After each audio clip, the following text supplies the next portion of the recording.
Well, welcome everybody to the Dig In podcast. Today, I am joined by a longtime friend of Dig Insights. I am thrilled to have you here today. We have Marat Fleytlikh, Director Consumer Insights at Perdue Farms. Thank you so much for taking some time to chat with me today. My pleasure. Looking forward to it all day. That's awesome. Well, let's get going with an impromptu question. You haven't seen this coming your way, so I'm going to try to give you like my best curveball. So let's see. What's one thing on your desk right now that says a lot about you? Ooh, my notebook. I'm Yeah? gonna. I have a prop. Yeah. I'm still an old person that actually uses a notebook. Everybody's, on OneNote, and Digital and all the things. Yeah. I use Yeah. Post-its, and I have a different color notebook as it runs out. I'm very tactile. Yeah. Pictures of my daughters in there. It's multifaceted. Yeah. Something that digitally doesn't always manifest. You can't, bust out your OneNote and say like, no, I've got it here in a meeting. If I need a little Excel, take a Yeah. picture, take a look. So it's, So then when you're done with them, do they go on a bookshelf so you have a nice like rainbow of all these different notebooks from over the years? I wish my wife does not let me display them. So I've got a drawer full of notebooks. They are initialed, like they're sentimental. Like I have doodles, I have stuff. I Yeah. like date them. It's Yeah. definitely me. It's very Yeah. strange. Well, that would say a lot about you, not just in the fact that you love this tactile piece, but I'm sure there's a lot of thinking that's in those notebooks. Well, tell us a little bit about your background, Marat, and your role today at Purdue. Sure. So I was brought in during a kind of a transformation era, right? As Purdue's been around for 100 plus years, we've always been consumer centric. And, in the last 10, 15 or so, it's really become product centric, right? Of how do we get product out there to more people timely, et cetera. But being brought in during a transformation, it's really going back to the basics. Why are we here? What does the consumer need? What are they looking for? And I've been able to bring some of that thinking from previous roles, build out a team that's really bringing the voice of the consumer to every decision and kind of pressure test it. Are we doing this for us? Are we doing this for them? And having the consumer being on the front line, I think it makes a difference in why we are and how we manifest. So it's been a great year here. I'm looking for more to come in the future. But yeah, it's been eye opening as far as the amazing collaboration that we have across teams, et cetera. Like it's been a super fun experience. Prior to Purdue, I was at Kraft Heinz at Tyson, kind of on the CPG side, and spent some time on the vendor side. So I've got kind of this dual hat of, where does the data come from? And then what do we do with this data? But really implication based, now let's go act is really the driver of, now we know what are we going to do now? So I should have known this about you. I didn't know that you had time on the vendor side, but I could totally see that coming because you're a highly empathetic guy that you can tell has seen both sides of this equation. And I don't know which side you call the dark side, Marat, but sometimes, There's listen, I see both sides quite fondly. I think getting the fundamentals right of what we do, why we do it, and how do we do it right, I think is necessary. If I was on this side of the business without knowing how some of those fundamentals are done, you just take everything verbatim. Yep, that's perfect sample. Yep, that's a perfect way of asking that question. But what I lacked on the vendor side or the supplier side is really around now what? I've delivered this 90-page report. I've delivered this really tight one pager. What happens to it? Does it get shelved? Does it show up at the CEO's desk? And being on this side of the business, I get to kind of tie the threads together and take it to that final step and really action off it. So it's been rewarding to see both sides. Empathy, 100%. I know I've been in that seat and it sucks. Sometimes not having the full story or having the full context. So I probably overshare and provide more information than necessary, but I think we're partners in this boat of work streams, if you will. And if we can't do it together, we probably both fail at the end. So if we both succeed, I think that's a win for everyone on board. Yeah. Excellent. Well, I know that that perspective is actually a nice tee up to the story that you're going to share with us. So let's dig in. As you know, our listeners crave inspiration from other leaders, and one of the best ways to inspire is to tell a story, in my opinion. So you have a great story about your time at Kraft Heinz. It's on a brand that is near and dear to my heart because I also supported this brand for many years, the Classico brand. And I love this story because it's a little bit of a don't fix what ain't broken kind of thing, right? Which is a really tough lesson sometimes to learn. So, can you take us back to that time that you were supporting that brand? And what was some of the context going around with Classico at the time? 100%. No, you're spot on, right? Sometimes you come in midstream, and we were going through a slight reorg as far as what brands we supported, and I walked on to the Classico desk, and you pick up work streams as they were midway through and ready to go. And as I was uncovering the go do, it was almost a Hail Mary moment, and the team was really pondering, how do we modernize? How do we transform? And I didn't see the brief at the time, but as I was looking at some of the visuals that they were looking to test, I could have sworn somebody went into the briefing process and on a 0 to 10 scale of how much, they were like 10. And listen, the designs are beautiful, some that I would even hang behind me as a beautiful poster. But as we started to talk to consumers, it was a little too far out, right? They weren't coming back as strong as we anticipated from a modernity standpoint.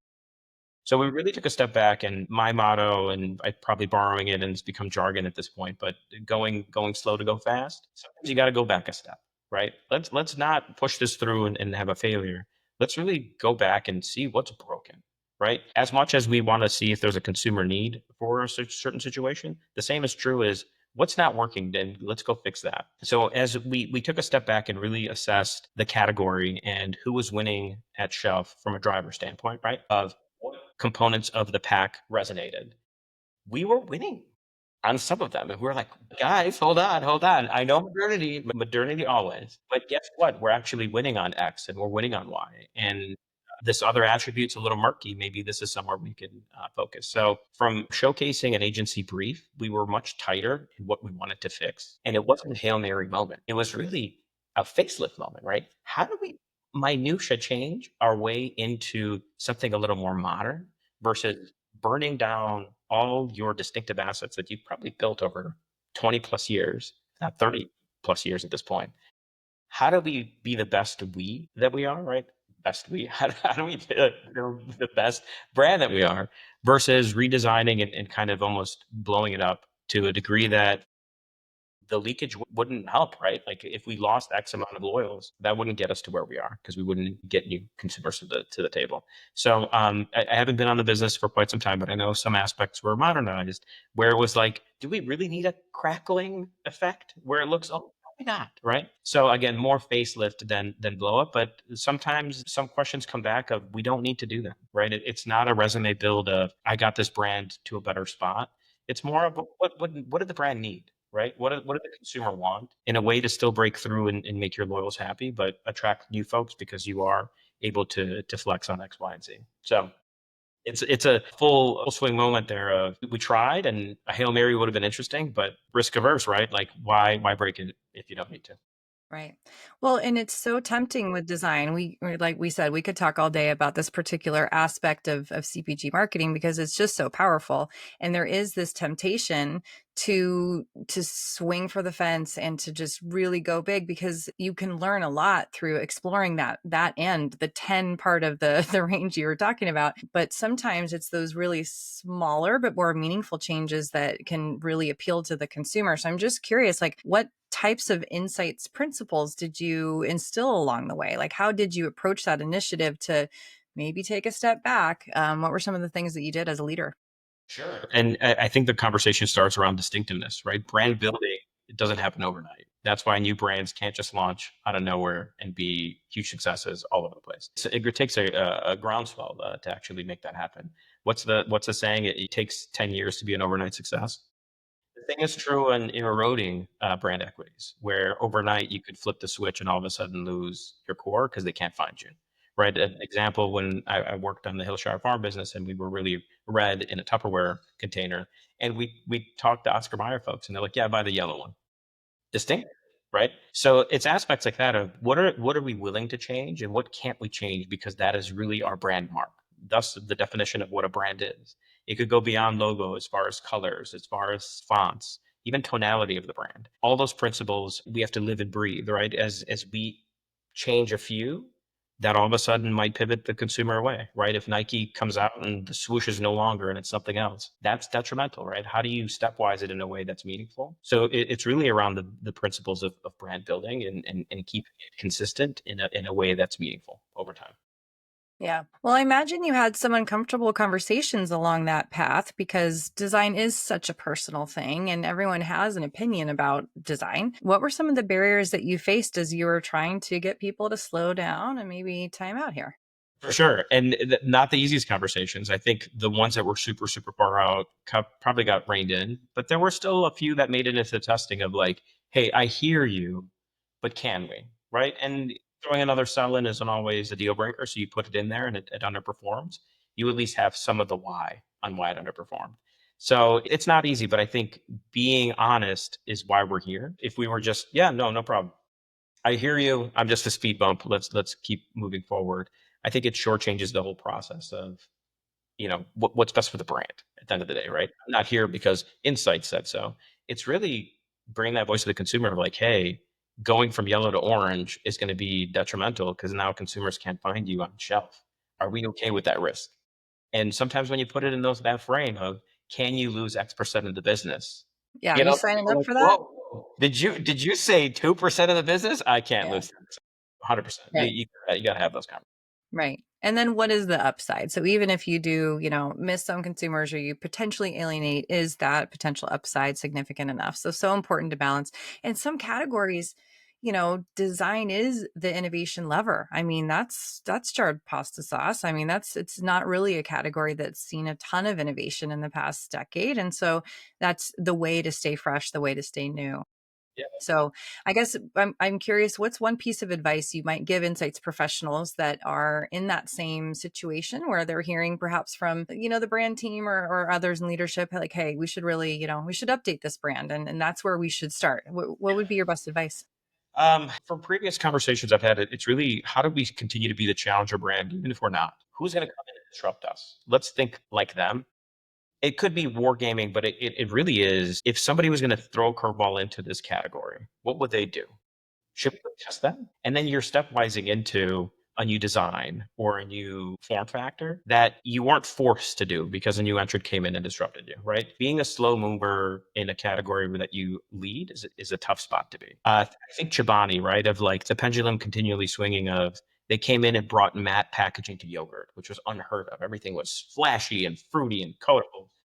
And as that kind of dwindled, they flipped it. And as everybody became matte, they said, I'm going to be shiny. So it's this constant running away of like, I don't want to be like them. There's a there, right? And how do you do that to yourself in a meaningful way over time versus having to do it overnight? I think that's the biggest thing. Overnight design shifts.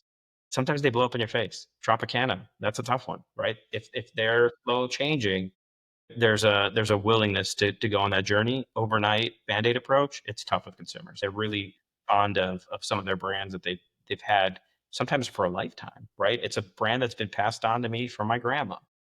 That to do that overnight, that's a lot. Yeah. Well, that's really good advice. Any other takeaway from that Classico experience that you want to share? Be part of the process. Like sometimes you're in meetings like, hey, let me join the design conversation with the art directors. I could bring in the consumer voice differently, or I've got work that you're looking for. Let me go find it. Don't feel like insights doesn't belong there. And it's less about insights. We're strategists. We're part of that team meaningfully. Be involved. Roll up your sleeve. And not saying you have to give art design, but react to it and say, hey, that's interesting, or hey, I've got something that could support that. Let me get that for I love that advice. Thank you for sharing that story. We're going to turn now, Marat, to you as a thought leader, which you certainly are. I love to see your voice out there in our industry, sharing your perspective. And one of the things that we were chatting about is the evolving importance of knowledge management. And I imagine that technology is only accelerating our ability to look at lots of different solutions. So I'm curious, like, what's some of the role that you see knowledge management playing within the insights world? it was disruptive, right? Not that I came from a file cabinet position almost 15 plus 20 years ago, but it was a lot of it, right? I had files on my desk, and now that is no longer. However, is now I have my own files on my desktop, and you can't get to it. I move Teams, I get hit by the proverbial bus. What happens? So this aspect of knowledge management, be it SharePoint or otherwise, in one location that can be leveraged is amazing. The treasure trove of information that we sit on, be it from last year, be it from 20 years ago, that can be referenced via generative AI or otherwise, but saying, go look on page 7 Go look on this clip at marker minute 5 and 6 seconds. Here's a transcript. It changes my flows. Before was, yeah, give me a day, give me a couple. Back in the day, give me a week. I think it's somewhere. I don't know. The old lead had a different filing structure. I don't know where it is. I could have everything in one folder and the database can reference it meaningfully and give me a synopsis. That's next level. Some of the V2 of it that I've seen coming in, this is Lucy AI as far as vendors concerned. You can ask questions of your document. What? Right? Not only did it come up as a document potentially, but now you could actually go further. So it's pretty impressive. I think with Gen AI becoming more part of our workflows on top of that, it's game changing. It's able to take your different bits of information and put a different spin on it that might have taken you weeks, if not ever. Like you might not even know we have file X out there. Put a different take on it for you to react. It's game changing. Yeah. Well, I think too, one of the things that you had shared is it can save you from asking the same question over and over again. I mean, how many times does that happen where there's maybe some turnover within insights teams or brand teams, and all of a sudden you're asking the same glasses versus plastic question that's probably been asked and answered? It feels like a courtroom objection, like it's been asked and answered several times. Do you have any things like that where you've sort of unearthed something that was surprising or really saved you from investing where you didn't need to? And glass and plastic is a perfect way of thinking of it. It was my first question that I asked the system once we got it up and running. So it was still a beta test.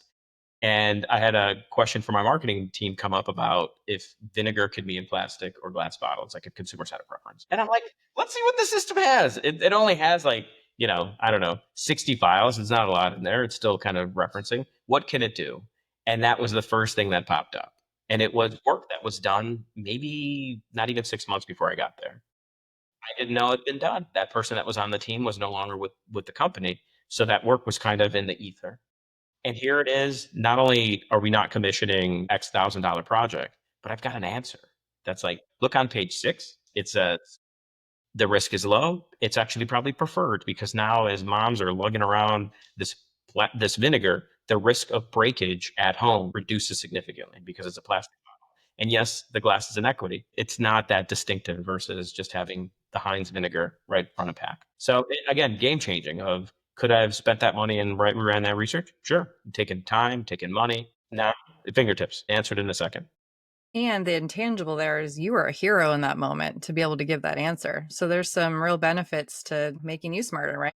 In the insights community, sure. In the marketing community, less so. They're like, "Good for you. Thank you for the answer." Next, here's another question here. Yes, yeah. So, yeah, Well, less all right. super. I was trying to be super optimistic on that one, but okay.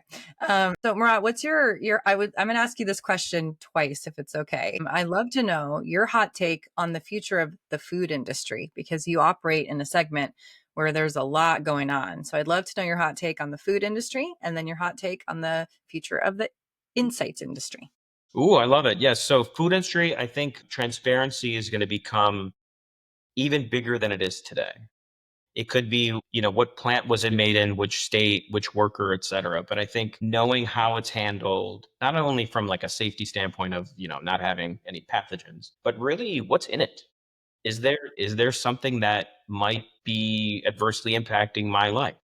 I think consumers are getting smarter by the day, not only through QR codes and just general research, but I think the industry itself is evolving of saying transparency is the future and let me be as open as possible because there is no dark room that some shady stuff is happening. You want to tour my plant? You can. You want to go to my farm? You can. Because if we don't have transparency, there's a lot of just general trust issues that have happened over the years that people question what they're eating. And they're really pushing on brands to do it better, do it right.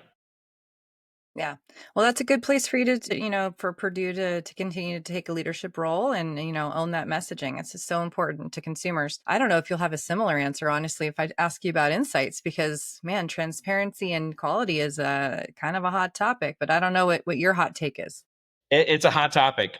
This isn't the hot take, but it's top of mind of just like synthetic panels and, you know, talking to my modelers from back in the day. It's only as good as what you give it, but what you give it is probably what it's giving you back. I think it varies on a conjoint standpoint, but creating synthetic consumers, we've got a ways to go. It's early phases. I love the idea, I don't know that it's perfect just yet, but it's something that's going to disrupt. But I think the bigger thing is probably connected to it is AI driven insights and strategy building. The hot take, I really think it's a huge disruptor. We're living in it obviously in moment, but fast forward, I don't know, 40, 50% of our jobs are going to go away. It's going to be, I don't need X analysts. I don't need X program managers or research managers. A lot of it could be done via prompts or done on the fly through AI. It's already happening with AI qual. Is it amazing? No, right? Like there's still a lot to be desired as far as nonverbals and going a little deeper. But seeing V1 be pretty dang good, where it can give you a discussion guide with 3 prompts, that's scary. So I think being a young whippersnapper 20 plus years ago, how are we going to get those folks entrenched in insights in a way that's meaningful? Because some of those jobs are, in essence, getting eliminated, right? I don't need you to go scour information.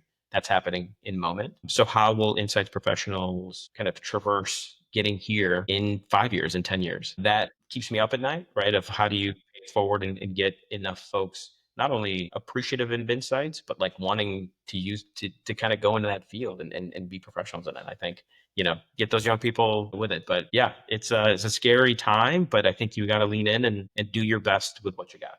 Yeah. Well, sometimes that's all we can do. And so we'll make it work for us as much as we can. We're going to go to the final dig, Marat. This is all about you as a person, as a consumer even. So feel free to play that role here. What's the last product or service that you bought on impulse? Oof. See, good question. I'm using my tactics from before. Gosh, let me do a quick think on this because I'm an insights. I research everything. Sometimes to the nth degree where you're like, I don't even want to buy that anymore at this point. Um, Gosh, great question. I think food was like food stuff. Like there's a Cheerios veggie singles pack. We bought them for the kiddos, but I was like, I kind of want to try that. That sounds Mhm. delicious. And it's Yeah. hidden veggies. That's a plus. I think I'm a sucker for food related innovation, just leaning in because it's different. And the barrier to entry is fairly low versus like, let me go buy a new car tomorrow, sight unseen. But yeah, I'm a sucker for food innovation. Yeah. Well, that's the reason, it's appealing to a need. So I love it. And then the proofs in the pudding, which ones do you repeat purchase, as you know? So 100%. not always. Is there a category or a brand where you could rationalize any price point for it? You just have to have it in your life? Oh, good one as well. So Ralph Lauren, be it a polo shirt or otherwise, has been kind of embedded in my fashion since a kid. Where coming up in America, of the late '80s, early '90s, I did not have money. My parents, we were immigrants, so I got to live through this Americanized vision Yeah. vicariously. And as a young adult, being able to buy some of those things of like it, just I love it. Now I've got a closet full of nonsense, as you can't tell, but there's something about Ralph and kind of even his backstory and kind of its impact on fashion that yeah, you give me something, I'm like, I could justify that. Yeah, you could justify it. See, I thought you were gonna say Post-its. I thought that's where you're gonna go with that. Wait a minute, wait a minute. Oh, I get to see the stash. Oh, yeah. Oh, okay. Always on Yes. deck. Always on deck. So Yes. that's a fair number two. That's a fair number Yeah. two. Okay. Close second. Got it. So brands have distinct personalities. We know this and we've talked about it as it relates to Classico. What's a brand that you would date and a brand that you would marry? And it's up to you. They don't have to be the same brand. Hot takes here. I like it. Gosh, Mary Cartier. Also another one of those timeless classics that have been part of my life in one way or another. But like just looking at vintage ads, be it the 20s, the 40s, it doesn't matter. It was just like timeless, and in a way that a ring bought then and worn today, you would never know the difference. What is it? Is it vintage? So there's something that's just, it screams subtle, but if you know, you know, type of Yeah. vibe. Yeah. 8. Oof. I'm gonna go with Apple. Hmm. It's like the new outfit. Like there's always something new coming. I've been a sucker for getting a new iPhone every year. Part of it is innovation driven, but part of it is just really, I don't know, the subtleties that are evolving, be it the camera or just the design. I'm really drawn to it, where I've just become the minion of like, is it September yet? Right. It is. Where's my new phone coming? Yeah. Yeah. Always keeps it fresh. That's a good thing to date. Absolutely.